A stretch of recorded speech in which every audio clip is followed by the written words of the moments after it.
ይቻላል። አዲስ ሰለምቴ ነኝ እኔ። አዎ አዲስ ሰለምቴ ነህ? አዎ። ኦኬ። ከምን ነበረ እምነት? ቆይ ከፍ እናድርገው፣ አቀባበል እናድርግለት። ምን ነበር በፊት እምነት?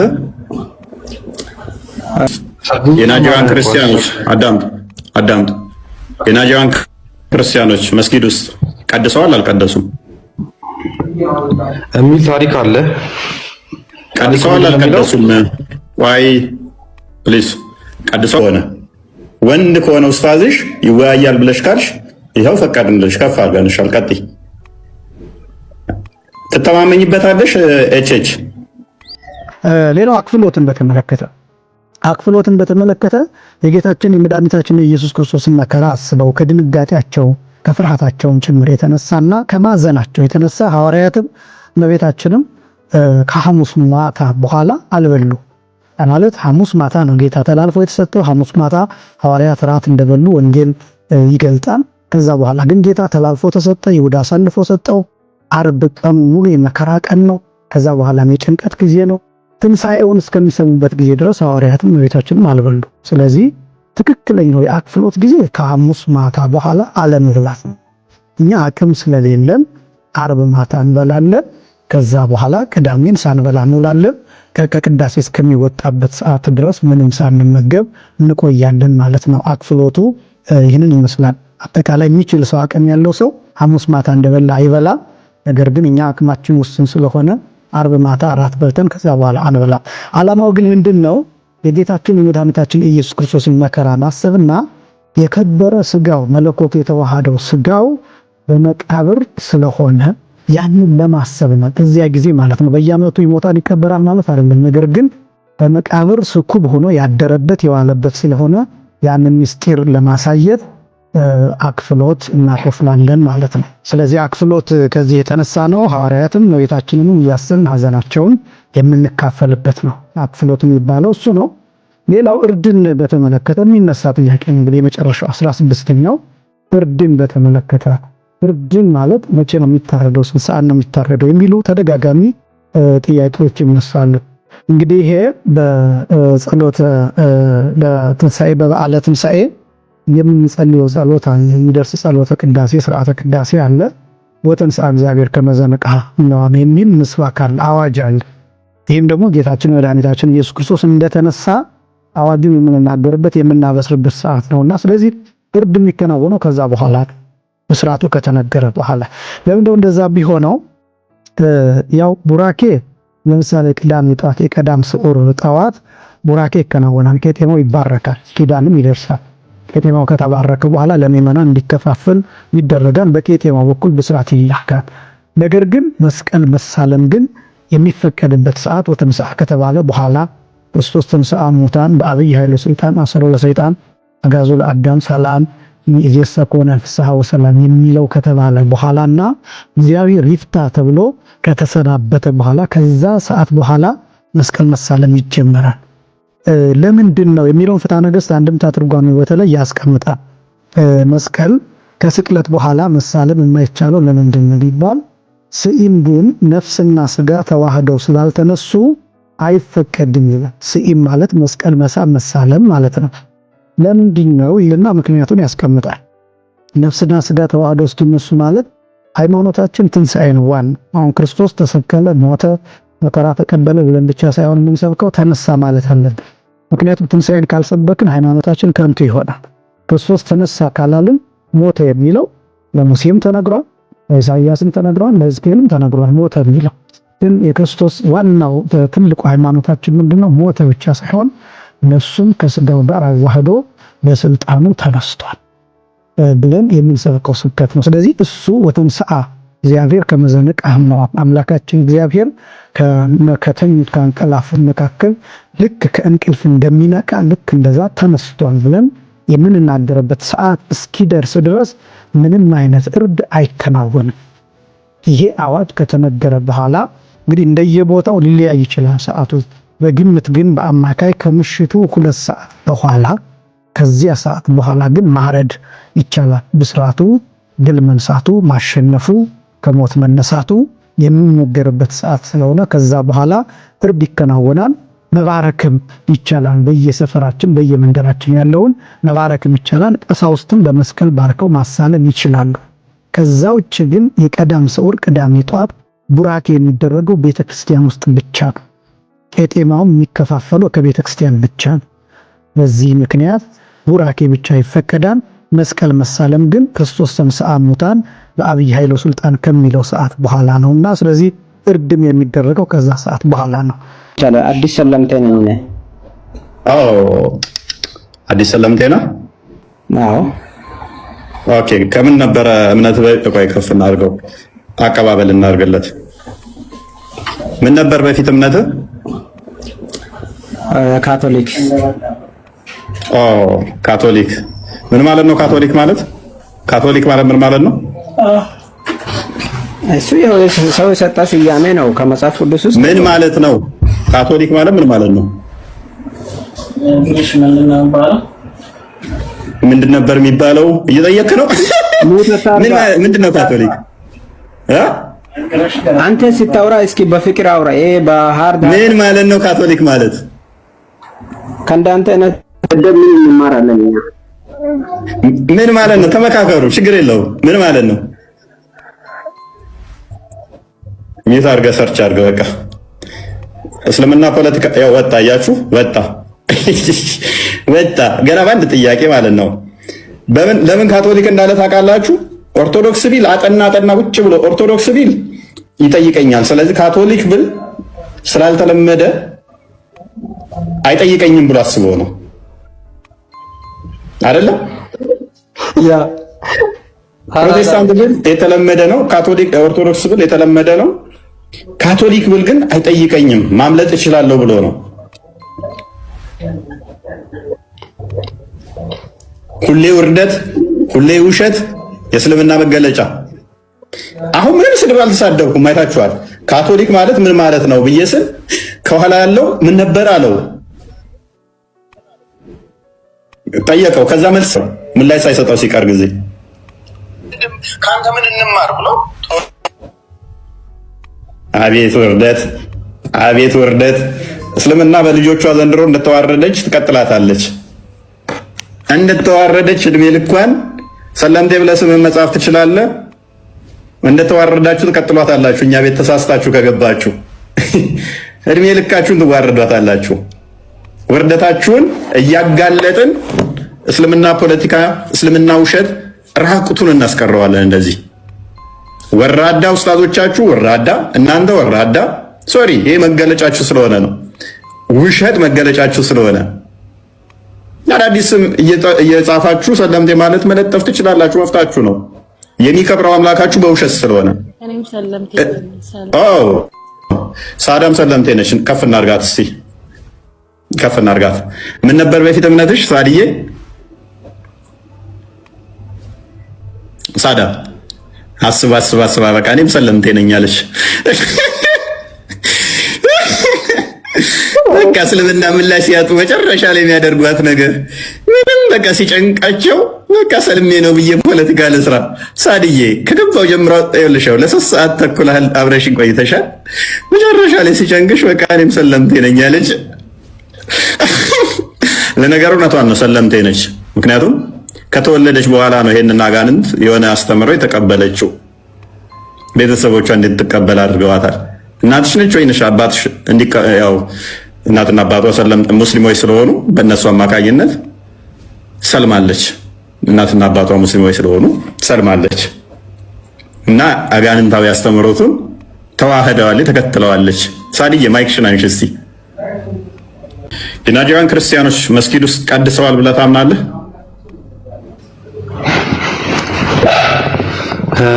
የኔ እምነት ሆነ በመጀመሪያ ደረጃ ሐዲስም አይደለም አሁን ያቀረብከው ነገር፣ ኡስታዝ አቡበከርም የተናገሩት ነገር ታሪክ ነው። ኢብኑ ኢስሐቅ የዘገበው ሐዲስ ነው። አምናለሁ። ይሄ ነው ጥያቄው። ዋይ መስጊድ ውስጥ የናይጄሪያን ክርስቲያኖች አዳምጡ። የናይጄሪያን ክርስቲያኖች መስጊድ ውስጥ ቀድሰዋል አልቀደሱም የሚል ታሪክ አለ። ቀድሰዋል አልቀደሱም? ዋይ ፕሊዝ፣ ቀድሰዋል አልቀደሱም? ታሪክ ነው እንደዛ እየተባለ ቀድሰዋል አልቀደሱም? ሐዲስ አይደለም ታሪክ ነው ለነገር ይታርግ ነበር። ኦኬ ዑስማን እንኳን ደህና መጣ። እኔም እኮ እየጠየቅኩ ያለው ታሪክ ነው። ኦኬ የናጂያን ክርስቲያኖች መስጊድ ውስጥ ቀድሰዋል አልቀደሱም? ይታርግ በቃ ነው ማለት ነው። እዚህ ጋር የሚጠቅመው ነገር ምንድነው? አሁን ዶይፍ የሆኑ ሐዲሶች አሉ፣ ሶይ የሆኑ ሐዲሶች አሉ ተብሎ እዚህ ጋር ልታስተምር የፈለከው ነገር ጥላቻ ነው ወይስ ምንድነው? አልገባኝም። ቀድሰዋል አልቀደሱም? ቀድሰዋል አልቀደሱም? አልቀድሰዋል አልቀደሱም መስል ሳይሆን ከምን አንፃር አይተኸው ነው አንተ ብድግ አድርገህ ይሄን?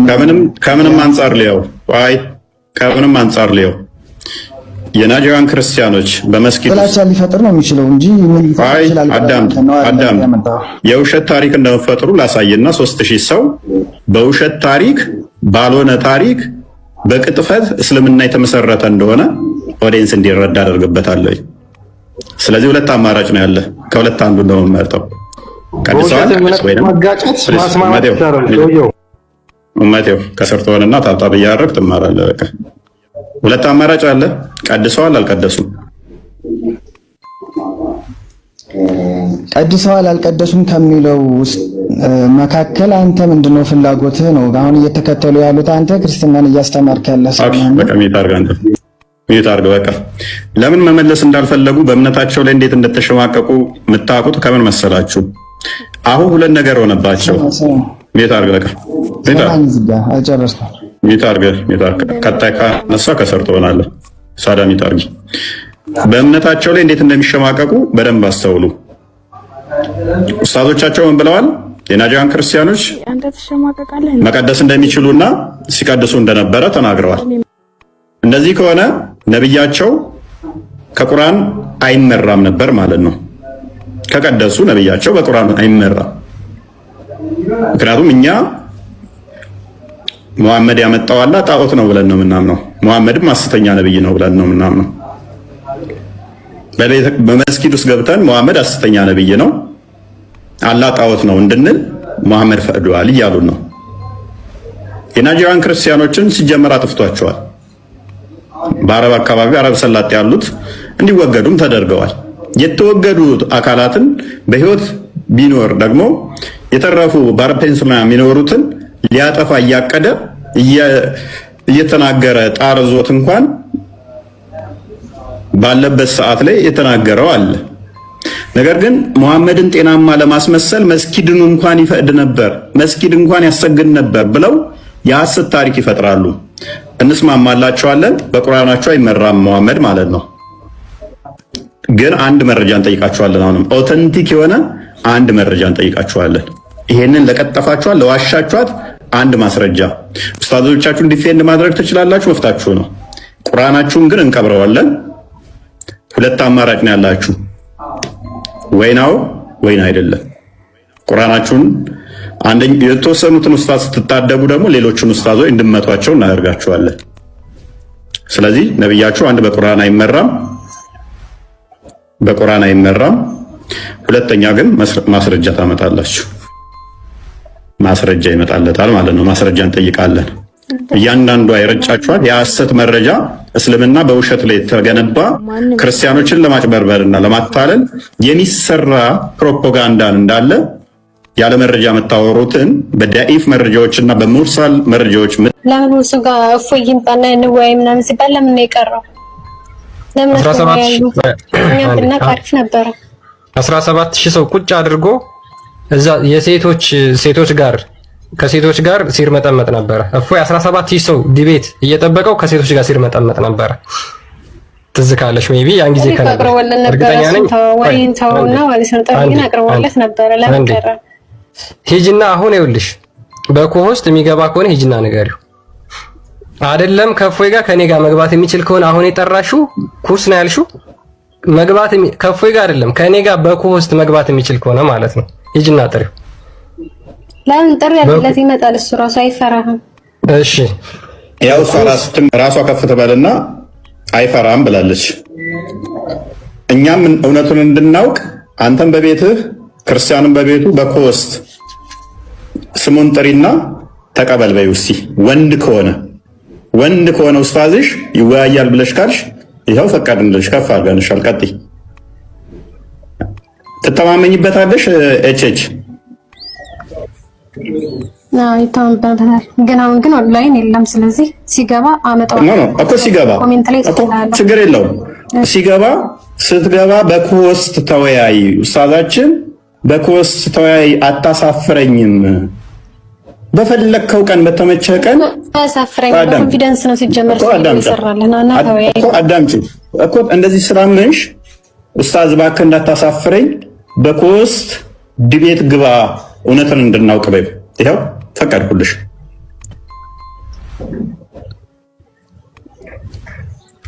ቀጥይ። ጥሪ አቅርቢለታ።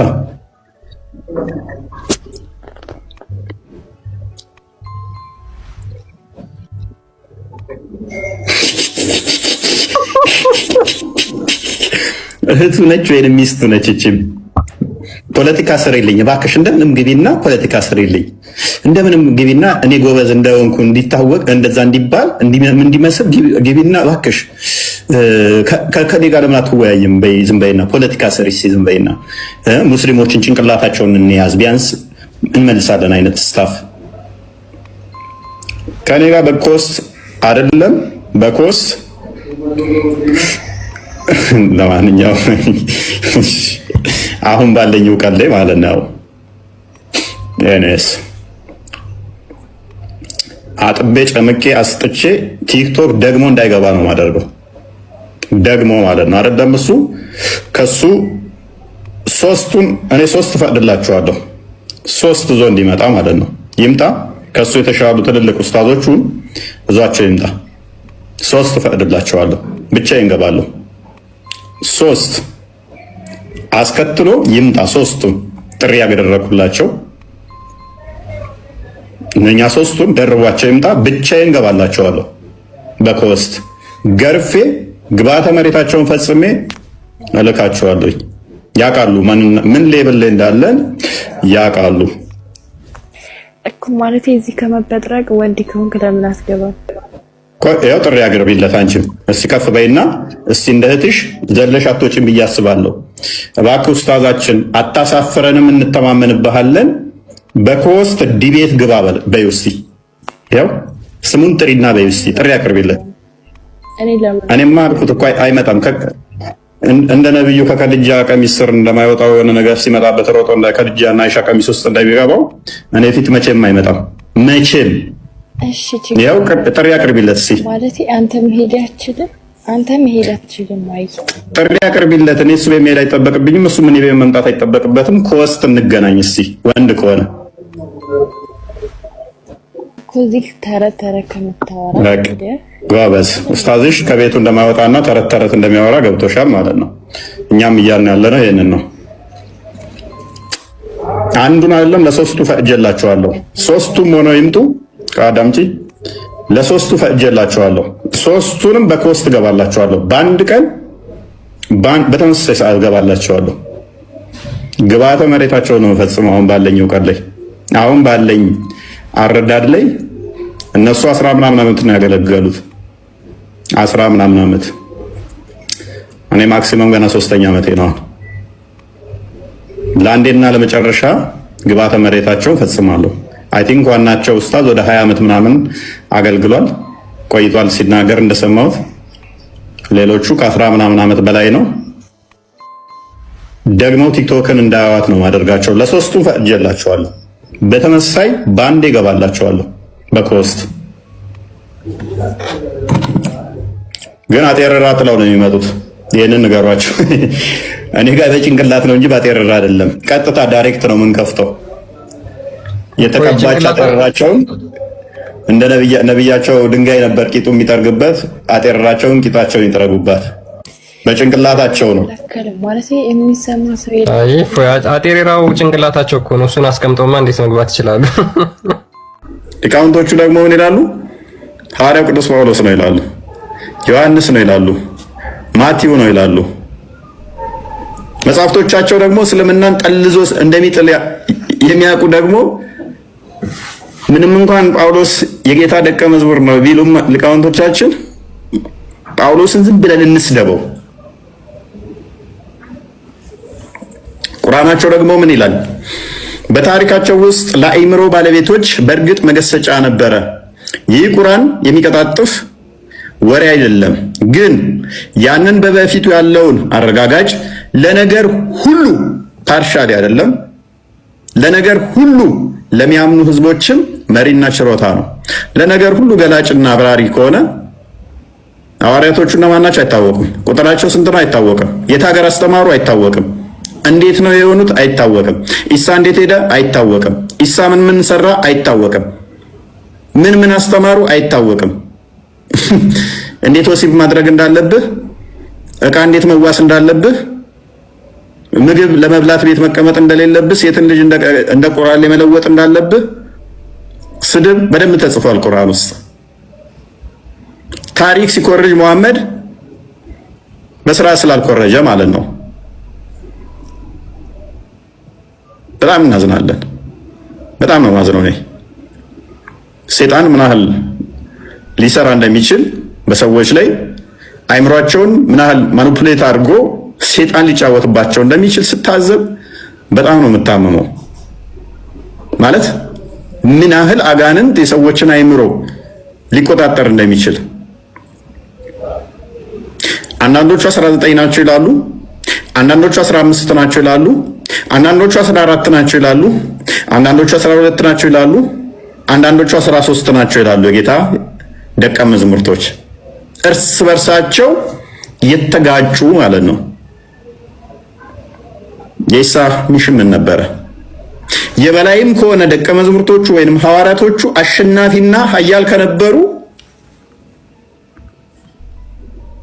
ኢሳን አስደብቆ ሳይሰቀል ማስመለጥ ለምን አስፈለገ? ካደ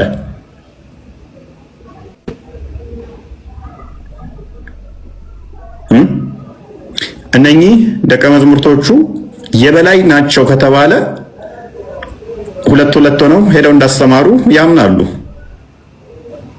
ኦኬ፣ እንደዛ ከሆነ ደግሞ አንድ የጻፉትን አንጡ እስቲ።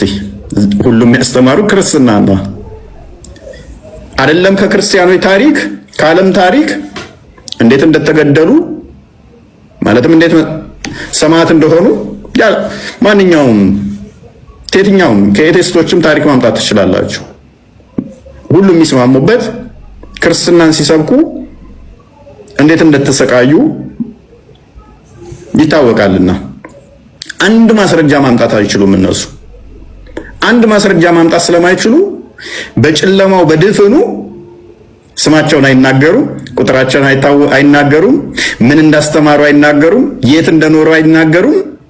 ዝም ብለህ የሆነ ዘመን ላይ ኢሳ የሚባል ሰው ነበረ፣ የሱ ሐዋርያቶች ነበሩ፣ አማኝ ነበሩ፣ የበላይም ነበሩ፣ እስከ ዓለም ፍጻሜ ድረስ የሱ ተከታዮች በዛው ይቀጥላሉ አሸናፊ ሆነው እና ህዝብን አስተምረዋል። ሄደ እነማን ናቸው? አይታወቁም። እኔ ይህንን ጭንቅላት መቀበል የሚችል ቻይና እውነቷን ነው። እስልምና አይምሮ በሽታ ነው ያለችው። ቢኒ እንኳን ደህና መጣ።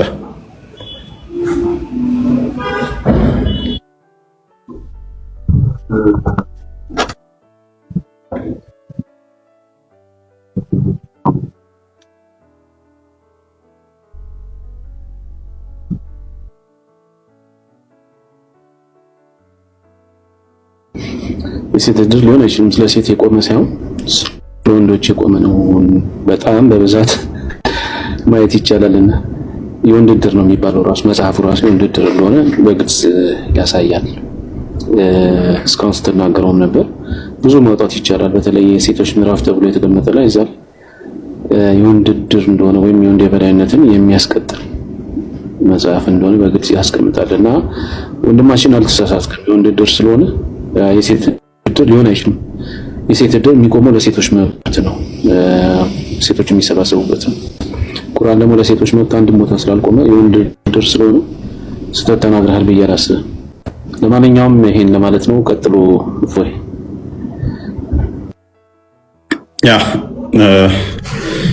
በደንብ አስተውሉ። እንግዲህ እስልምና እንደዚህ ከሆነ ያለ መረጃ ላይ የተመሰረተ በእንደዚህ አይነት አቋቋም ላይ የቆመ ከሆነ ምንድነው እሱ ዋስትናችሁ ታዲያ? ምንድነው ዋስትናችሁ? ኢሳ ተመልሶ እንደሚመጣ ቁርአን በግልጽ ይናገራል? የለም። ኢሳ እንዴት አድርጎ ሄደ? የለም መረጃ። ዝም ብሎ ወደሱ አነሳው። እንዴት? ማንን ነው በሱ ቦታ የተመሰለው? ከሐዋርያቶቹ አንዱ ነው ይሏቸዋል። የትኛው ሐዋርያ? ማን የሚባለው? አይ አንዱ በቃ ዝም ብለህ በደፈናው መን በቃ በደፈናው ዝም ብለህ መን። የዛሬ 10 ዓመት በፊት አንተ ያየኸው ወይ አንቺ ያየሽው ልጅ ዛሬ እኮ እጥስ ብሎ ሲል ወደ ሰማይ ዘሎ ተመለሰ ብልህ ማን ነው ብለሽ አትጠይቂኝ? እንዴት ማን ነው ማለታችሁ አይቀርም። አይ በቃ እጥስ ብሏል። የዛሬ 10 ዓመት ብዙ ሰዎችን አይታችኋል። ከ10 ዓመት በፊት ደፈነው አስነጥሶ ወደ ሰማይ ደርሶ ተመልሷል። በቃ እመን እንደዛ ብዬ መጻጽፋለሁ። እመን ያውም ይሄ ታማኝ መሆኑ እናንተ ፈልጋችሁ መድረስ እድላችሁ ሰፊ ነው። ምክንያቱም የዛሬ 10 ዓመት ላይ እናንተ ያያችሁት ካልኳችሁ በእርግጥም እናንተ አይታችሁታልና ማስታወስ ልትችሉ ትችላላችሁ። በጣም ፈጣንና አይምሮ ካላችሁ ሜቢ ጊዜ ፈጣን ብትሆኑ ማስታወስ ትንሽ ሊከብድ ይችላል። ሰማው ግን ይሻላል። ይሄ እንግዲህ አስቡ፣ በሺህ ዓመት ወደ ኋላ ተጉዘህ ስሙን ሳይነግርህ ቁጥራቸውን ሳይነግርህ ያስተማሩትን ሳይነግርህ የት እንደኖሩ ሳይነግርህ ሐዋርያቶች የሚባሉ አሉ።